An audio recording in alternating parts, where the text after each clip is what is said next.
This portion of Sunday Morning is sponsored by GE. We bring good things to life. Sports. Here's how we know. This morning, 22 major colleges and universities are under NCAA sanctions for cheating in one way or another to win games. This morning, a national independent commission is in the process of formation to be headed by Father Hesburgh, the former president of Notre Dame, to try to lift college sports out of the gutter. The college presidents acted last week to try to give student athletes a fighting chance to be students as well as athletes. The Congress is investigating. That's how we know something is wrong. Since we're on a television network, I should acknowledge that many people think that what's wrong is the big money television networks pay to turn campus games into national spectacles. But as you are about to see, there's plenty of blame to go around for the coaches, the administrators, the boosters, the agents, the players, all those who never ask, what does any of this have to do with college? Pass or fail? Gary Reeves reports our Sunday morning cover story. For the 100th time, it was opening day for the Ohio State Buckeyes. 88,000 fans celebrated 100 years of college football with the help of an alumni band, 600 strong.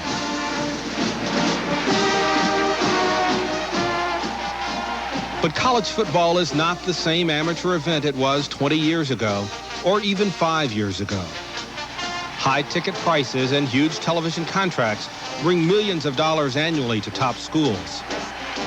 Winning coaches earn big money too, creating a pressure to win that for many has become a pressure to cheat.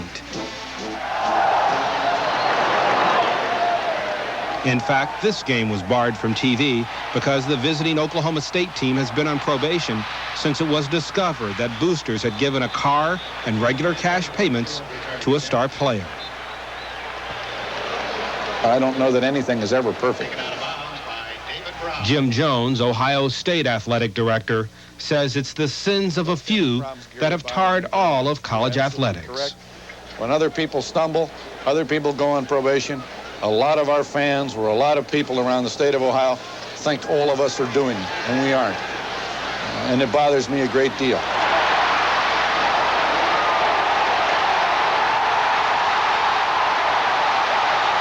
But others, including members of Congress, say the system needs to change, that it is the players who sacrifice their time, their talents, and their bodies to college athletics who are being cheated.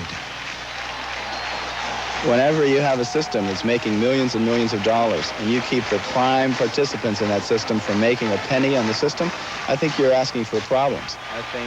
Dick DeVinzio is a former Duke University basketball player and an outspoken critic of college sports. They're never going to go away as long as a coach is allowed to make hundreds of thousands of dollars doing endorsements and the players aren't allowed to do anything.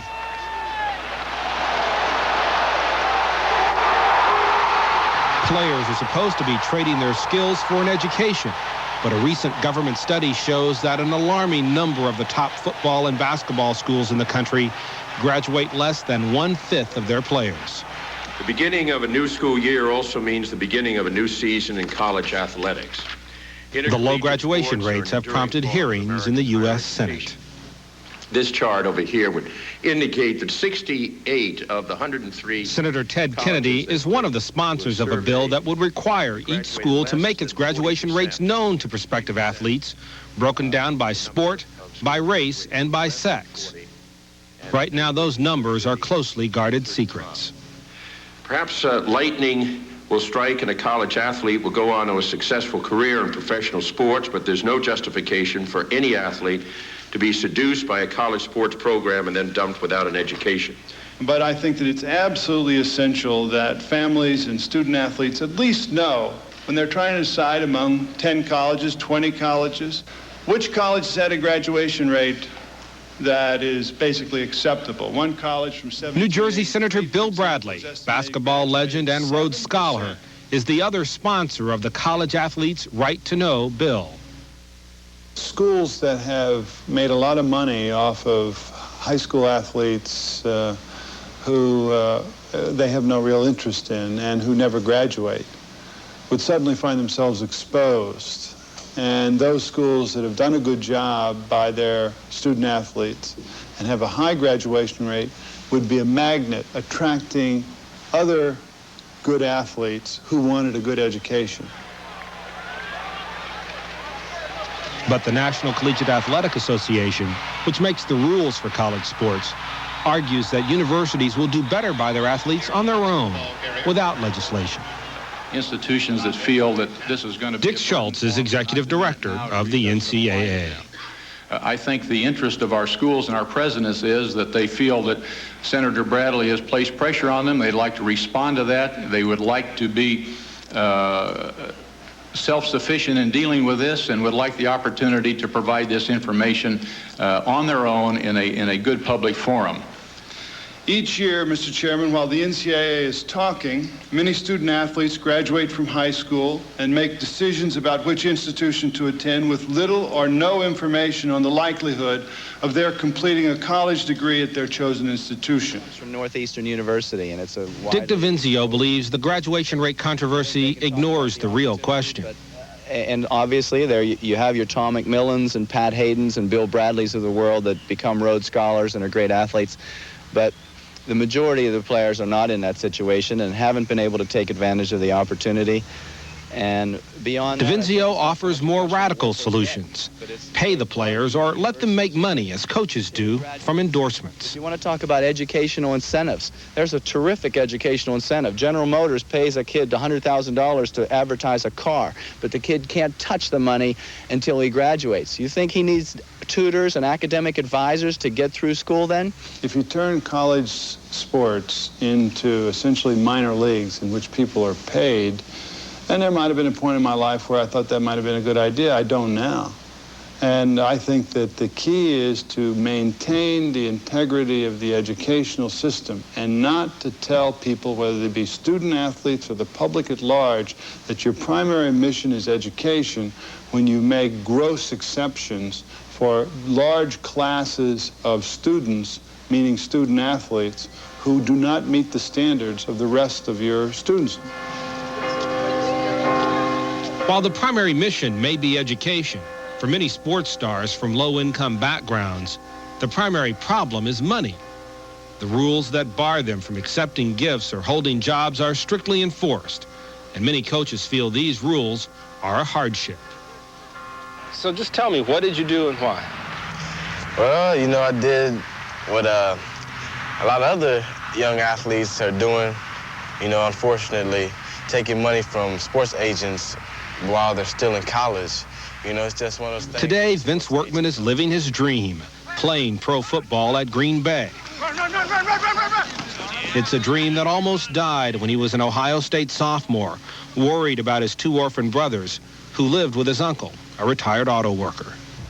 And everything sounded real good. Then the next thing I know, he had 10 brand new $100 bills laying on the table. And they're looking nice and brand new. And I had never seen that money before that much money before in my life. So, you know, it was very tempting. Vince Workman broke NCAA rules and he paid for it. In the middle of his senior season, his deal was discovered and he was kicked off the team. You know, it's a big mistake that I made, and, you know, if I had a chance to do it over, you know, I wouldn't. Only when Vince Workman's dreams of a pro career seemed to evaporate did he begin to worry about education. His hometown took up a collection so he could continue school. The school is very important to you. Yes. Oh, yeah, it's very important. You know, you really don't realize how important it is until, you know, like my situation, when I had to quit football last season, that's when I realized that, hey, you know, I might not have a chance to go on to play. So that's when I really realized that football was important. I mean, school was important. 1 in 100 high school athletes actually get a college scholarship. And 1 in 10,000 high school athletes actually becomes a professional. So your chance of becoming a professional is very limited. Guys, don't talk in for a second, all right? Union High School in Union, New Jersey has won 7 state championships in the last 12 years. Right now, I have to worry about high school and college. Union co-captain Sammy Mickens. I intend to go to college to play football, but my main objective is to get my education first. Because truthfully, football, going to the pros that's not reality. That's really a dream. Spot left, 31 pitch, on go. Ready. So what happens to the innocent dreams of high school athletes? Coach Lou Rattino believes part of the problem is that there are no minor leagues for football or basketball players who have no interest in college. If they want to take a shot at their vocation, which is maybe to be a professional athlete, they are forced into an academic situation because there's no place else for them to ply their trade.